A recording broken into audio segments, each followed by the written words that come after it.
Welcome to this round 5 of the Paris Rapid and Blitz Grand Chess Tour 2021. This tournament is being held from the 16th through the 22nd of June 2021 in Paris. This is the round 5, and like in my earlier videos, I told you about the 10 allied grandmasters that are participating in this tournament. This was a round 5 game which had Fabio Caruana, the number one American grandmaster, being paired with Peter Svidler, the Russian grandmaster. It was such an interesting game, a Sicilian game of sorts, and it's worth looking at. Let's get into the game. Fabio had the white pieces and started the game with e4. Peter Svidler replied with c5, the Sicilian defense. Knight f3, and then we have a6, which is the Syrian defense French variation. We have d4, c captures d4, knight recaptures on d4. We have a6, bishop d3, bishop c5, knight b3. Now the bishop is under attack, as you can see, so it has to move out of the way. This knight attacks it immediately.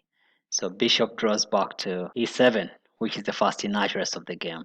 Perhaps bishop a7 would have been a much better, you know, uh, a much better move, so as to have the bishop still maintaining pressure onto this diagonal. But if I could just demonstrate that, let's see if we take it back and we demonstrate bishop a7, then perhaps the game would continue this way. Queen a2, we have d6, uh, knight f3, c4, and maybe you'd get into either the Polgavsky variation or from the Khan variations of Sicilian. That way you would play on. It's still equal here, much as white has some little bit of edge, but it's very playable. Well, that didn't happen, so Peter Svidler played bishop e7. Yeah, we had queen g4, attacking the pawn on, you know, attacking this pawn on g7. So g6 is played. We have bishop, we have queen drawing back to e2. He's caused a weakness on the king side at least. d6, we have bishop e3, knight d7. We have knight 1 to d2. We have knight g to f6, bishop h6 to prevent the castling. We have knight e5, and here Fabio made his first inaccuracy by playing a sideline where he castled the king side. But let's take it back. Perhaps best would have been h3 to prevent the knight from being played to g4, and perhaps the game would continue this way. Have white castling the queen side, knight times d3, queen recaptures on d3. We have bishop b5, queen moves out of the way to e3, queen c7, and king b1, prophylactic move, rook c8 with c4, having the bishop leave. You cannot capture this pawn because if you dare capture this, then you lose a piece. This is not because this rook is hanging, so you don't want to go into such variation. Bishop has to move away. Yeah, but that didn't happen. So what happened is after knight e5, Fabio castled, and then we had knight e to g4 to attack the bishop on h6. Bishop plays to g7, forking the knight and rook. So rook g8, and bishop captures on f6. Knight recaptures on f6. We have f4, e5, f captures on e5, and d recaptures on e5. We then had knight c4. This knight is a menace. It's now looking at this pawn, and you know, if he gets to move the king away or move the queen here, then it can also, you know, utilize this square. So we had bishop e6 to try and take out that menacing knight. We have king h1, queen c7. We then had knight e3.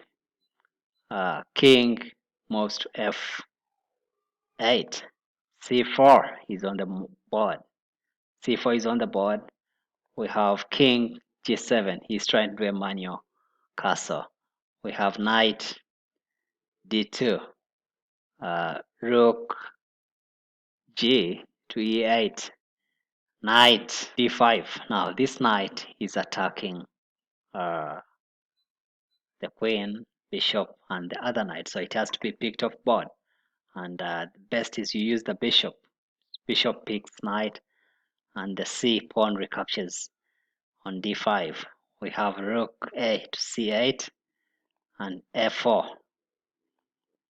Rook f8, f5, knight e8. We have knight c4, bishop c5, and queen g4.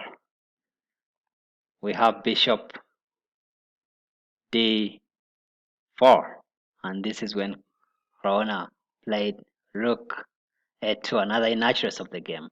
Best would have been queen h4, because he cannot pick the b2 pawn. It's protected by the knight. And queen h4 is a very good move. It puts more pressure on h7, and perhaps the game would continue this way. The queens go off the exchange, g3, h5, rook a to c1, h4, king g2, knight f6, rook f3, you know, h capturing on g3. Then we have a rook f1, knight moves back to e8, and you know, it's equal here.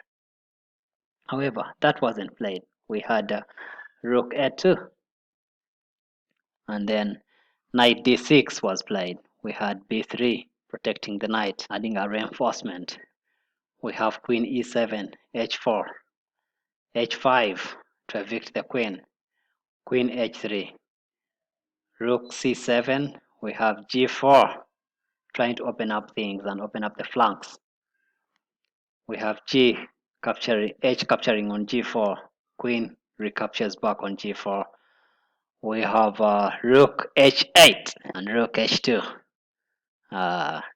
trying to bring, you know, pieces around the white king as well as attacking the black king. We have rook h5, rook h3.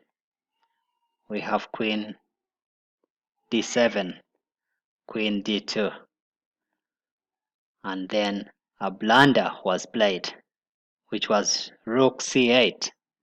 This was a big blunder. Best, you know, it gives our advantage to Fabio, to white. Best would have been, if we take it back, best would have been knight capturing on c4. And perhaps the game would continue this way, you know. It's, you know, not so bad for black, in as much as white has some kind of advantage. But, you know, this would be okay. It's very playable and drawish, you know.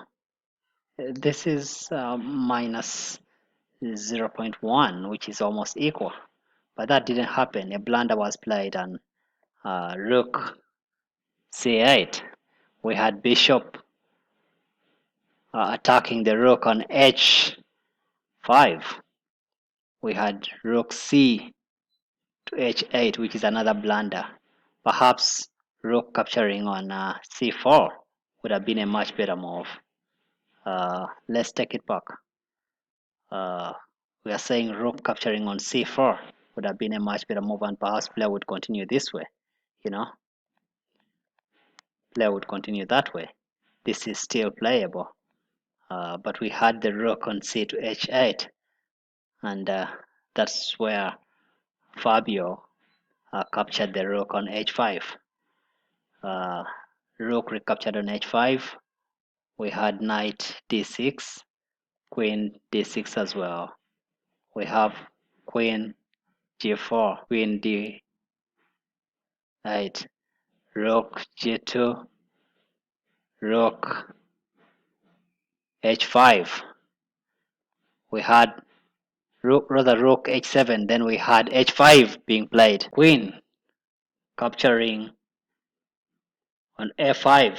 He sacked that pawn, and this was really bad because now checkmate is now unavoidable. Uh, Queen c7 was best, you know. Queen c7 should have been the move because here checkmate is very, very unavoidable. Let's take it back. If he had played queen c7, that way maybe you would have h capturing on j6, but you know, we did not even have to play that. After playing that, we have checkmate in about 7 moves.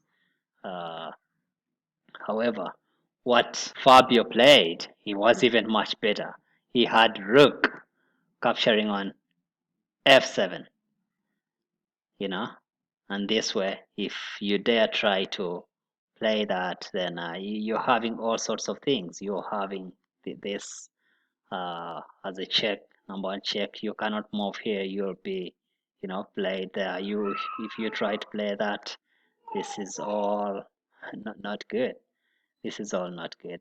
You know, you're having everything going the wrong way. So it's as of this move that once the rook captured on f7 check, Peter Svidler resigned and Fabio won the game. Such an interesting game in Sicilian, and one of the most interesting games of that round, round 5. Thank you for watching, and please subscribe to my channel just so you can be able to watch other games of this Grand Chess Tour. See you in the next